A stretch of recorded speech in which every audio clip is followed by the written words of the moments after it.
Hi guys! So for today, I'm gonna share with you how I fold our clothes.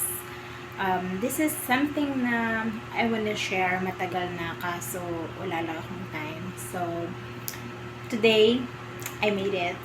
So guys, eto na.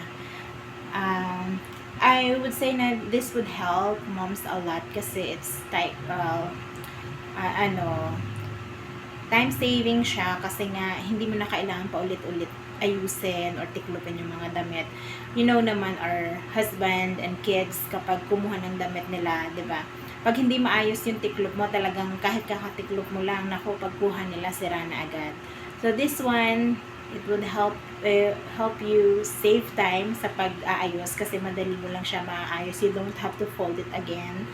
And also, mas organized tingnan yung damitan nyo kapag ganito yung tiklop nyo. So, let's start.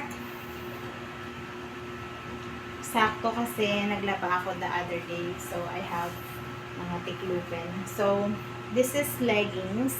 You can do the same process sa mga pants. So, ganyan lang.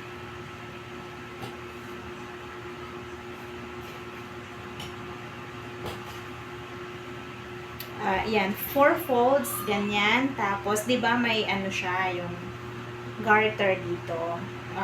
This is how you would put in yung itong side na to. So, ganito siya. Isusuksok mo lang dun sa may garter. Parang bulsa. Charan! Oh. This is how I fold leggings and pants. I'm gonna show you how I fold t-shirts or shirts. Let's start with t-shirt first. So this one. So ganito lang. Do it on the other side. So ganyan siya. And then this one I'm gonna have 4 folds lang. Ganyan dapat siya. Tapos, diba sa bottom part, meron siyang parang bulsa ulit. This one. So, this is how you are going to put this part dun sa bulsa na yun. Ayan. Charan! O, kahit ihagis mo siya, kahit yan, hindi siya nasisira, diba? So, that's how I do it. Sweatshirt naman. Hindi mahilig sa pink yung anak ko.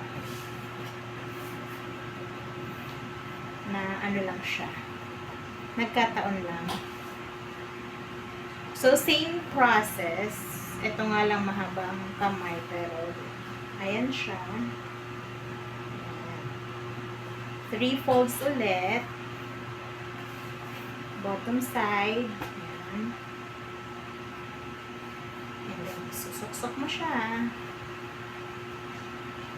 Charan! Diba? Let's try sa shorts. Sa shorts, kasi maliit yung space namin eh. So, hindi ko na siya masyadong pino-fold ng ayos. Pero if you want the same process, so, yan, ganyan. Tapos, ganyan. Para pantay. 3 folds din. Yan. Tapos, isusok nyo siya doon sa may garter. Tapos, paglagay nyo sa closet nyo or sa Durabox nyo or what, pwedeng patayo pag ganyan. So, that's how I do it. Oh my God. This is my shirt. So, ayan. Sa big shirts, same lang din. Kids and adult clothes. Same process.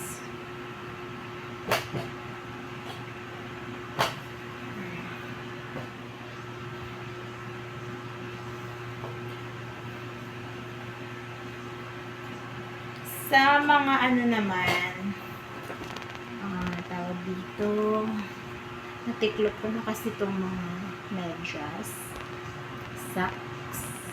I have my socks. Okay, try natin to.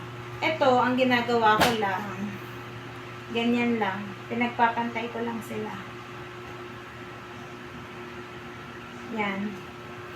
Tapos, ganito lang. Titiklopin ko siya. Ganyan. Tapos, sorry. Yan. Ganyan. Tiklop, ganyan. 3 tiklop. Tapos, babalik ta rin ko para masuksok ko dun sa para hindi sila magkahiwalay. So, bubunutin lang nila sa lagayan. That's how it works. Sa undies, ganyan.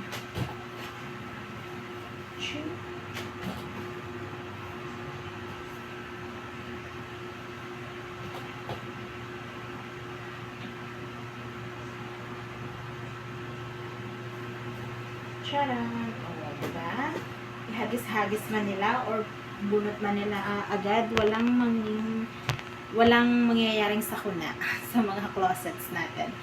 So, towels. Ganito sa towels. So, ayan.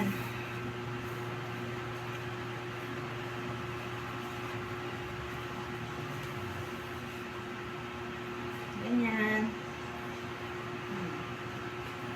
Tapos, same process. Kasi lagi namang merong parang bulsa. Isusuksok nyo lang doon.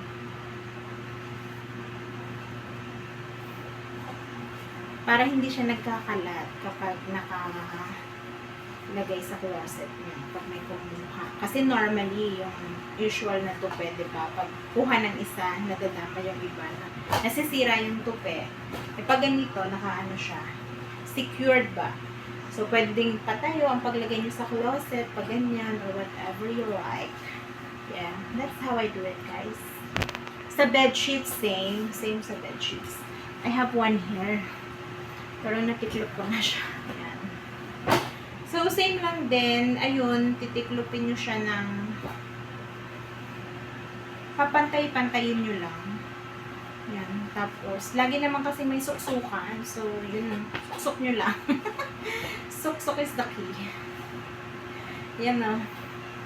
Ganyan. Tapos, pwede yung sa bedsheet ang ginagawa ko. Ito kasi nalagyan ng tapon yung pagkain ng anak ko. So, kaya ko siya nalagyan. Pwede nyo isingit yung mga partner, if my partner na pillowcases, you can insert it here or bago nyo ito sa gitna, gusto nyo ilagay dito para isang ano na lang sila, isang set. Pagkuha mo, ready na lahat ng partners. So, that's what's for today. Thank you, guys.